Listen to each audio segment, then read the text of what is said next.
Hai, saya Mr. Di sini. Mari kita tengok MS Form 4 bab 4 indeks. Berkaitan dengan indeks, contohnya soalan ini. Sentiasa masa you buat indeks, kena tukar kepada asas yang sama. Apa itu asas yang sama? Contohnya. Okey, saya bagi satu contoh. Contohnya 2. So, kita ada 2 kuasa 0, 2 kuasa 1, 2 kuasa 2, 2 kuasa 3. Okey, ini semua panggil asas 2 di mana jawapan ini ialah contohnya 1, 2, 4, 8. Okey, dan satu lagi, kalau seperti 3 kuasa 0, you akan dapat juga 1. 3 kuasa 2 dapat 9 dan so on.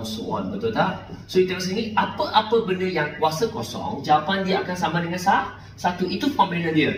A kuasa 0 sama dengan 1. Itu formula yang sangat penting. A artinya any number. Apa-apa nombor. Kuasa 0 akan dapat 1 kecuali 0. Okey, saya bagi contoh.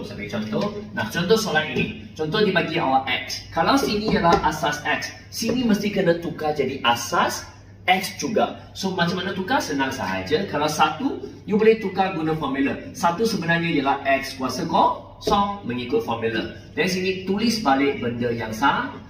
Lepas tu you buat apa? Kita buat satu benda panggil compare. Ataupun kita bandingkan kiri dan kanan. Masa you banding, X dengan X sama, so kita tak payah tengok lagi. Dan you banding, kuasa sama dengan kuasa. Dan you copykan dia. Artinya 2K tambah P sama dengan 0. X sama dengan X, so 2K tambah P mesti sama dengan 0.